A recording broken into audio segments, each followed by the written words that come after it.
Assam police ABUB constable driver লগতে Assam police commando battalion Assam police SI Assam grade 3-4 result date আহি গ'ল so আপোনালোকৰ cut off কেতিয়া দিব আপোনালোকৰ ৰিজাল্ট কেতিয়া মুকলি কৰি দিয়া হ'ব সো অফিচিয়েল আপডেট স্পষ্টভাৱে আজি ঘোষণা কৰিছে আমাৰ CM স্যাৰ মাননীয় মুখ্যমন্ত্ৰী স্যাৰে সো আজিৰ এই ভিডিওটো বহুত এটা গুৰুত্বপূৰ্ণ ভিডিও হ'ব গতিকে আপোনালোকে ভিডিওটো স্কিপ নকৰাকৈ চাই থাকিব আৰু যদিহে আপোনালোকে আমাৰ চেনেলটোত নতুনকৈ ভিজিট কৰিছে তেনেহলে প্লিজ চেনেলটো সাপোৰ্ট সাবস্ক্ৰাইব এণ্ড ফলো কৰিব নাপাহৰিব ইয়াতে মন কৰিব সো এইটো আমাৰ CM স্যাৰৰ পেজ হয় ইয়াতে স্পষ্টভাৱে লিখা আছে ৰিজাল্ট ডেট সো কোনটো ৰিজাল্ট কেতিয়া মুকলি কৰি দিয়া হ'ব কোনটো কাট অফ কেতিয়া মুকলি কৰি দিয়া হ'ব স্পষ্টভাৱে অফিচিয়েল ভাৱে আমাৰ CM স্যাৰ জনাইছে অলপমান আগতে ইয়াতে মন কৰিব সো ফাইনালি প্ৰথমটো আমাৰ আসাম গ্ৰেড 3-4 ৰিজাল্ট 7 মাৰ্চ তাৰিখত মুকলি কৰি দিয়া হ'ব আৰু ইয়াৰ পিছত যিসকলে কোৱালিফাইড হ'ব বা যিসকলে পাছ কৰিব সো আপোনালোকে ফাইবাৰ টেষ্ট দিব পাৰিব বা ফাইবাৰ টেষ্টত মাতিব এটাকে পোষ্টত দুজন গৈ ইয়াতে স্পষ্টভাৱে লিখা আছে যে আসাম গ্ৰেড 3-4 ৰিজাল্ট মাৰ্চ 7 তাৰিখত মুকলি কৰি দিয়া হ'ব আৰু কাট অফ লিষ্ট মুকলি কৰি দিয়া হ'ব ইয়াৰ পিছত মন কৰিব সেকেন্ডত লিখা আছে সো আসাম পুলিচ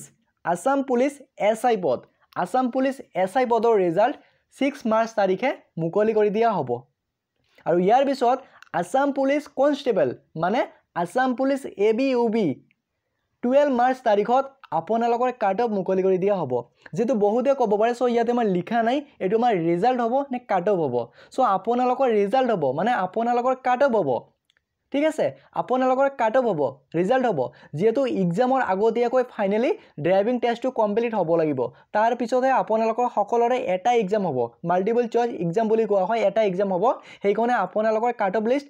নিদিব পাৰে বাট ৰিজাল্ট মুকলি কৰি দিয়া হ'ব কিন্তু 100% চান্স আছে কাট অফ লিষ্ট মুকলি কৰি দিয়া হ'ব আৰু কিবা কাৰণত যদি কাট অফ লিষ্ট মুকলি কৰি দিয়া নহয় তেনেহলে আপোনালোকৰ ডাইৰেক্ট এডমিট কাৰ্ড মুকলি কৰি দিয়া হ'ব ইয়াৰ ওপৰত আমি নেক্সট ভিডিওত কথা পাতিম so finally Assam police constable মানে ABUB ৰিজাল্ট বা কাট অফ লিষ্ট মুকলি কৰি দিয়া হ'ব 12 মাৰ্চ তাৰিখত আৰু আসাম পুলিচ কনষ্টেবল ড্ৰাইভাৰ যেহেতু 4 তাৰিখত আমাৰ এডমিট কাৰ্ড মুকলি কৰি দিয়া হ'ব যিসকলৰ এডমিট কাৰ্ডখন আহিছে বা আহিব বা আপোনালোকে ডাউনলোড কৰিব পাৰিব অকল তেওঁলোকে সিলেক্টেড আৰু যিসকলে ডাউনলোড কৰিব নোৱাৰিব মানে ডিসকোৱালিফাইড ওকে সো ইয়াৰ পিছত লিখা আছে so Assam police commando battalion constable যিখিনি আমাৰ কমাণ্ডো পদ আছে সো আপোনালোকৰ যেহেতু PhD PET ফাইনালি হৈ গ'ল এতিয়া ডাইৰেক্ট ফাইবাৰ টেষ্ট হ'ব ফাইবাৰ নহয় এটো আমাক সাইকোমেট্ৰিক টেষ্ট বুলি কোৱা হয় ঠিক আছে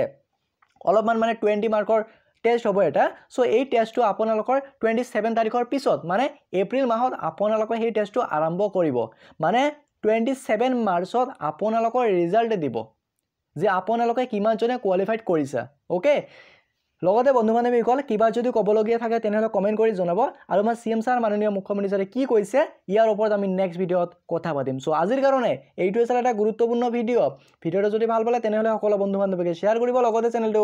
সাপোৰ্ট সাবস্ক্ৰাইব এণ্ড ফলো কৰিব নাপাহৰিব জয় অসম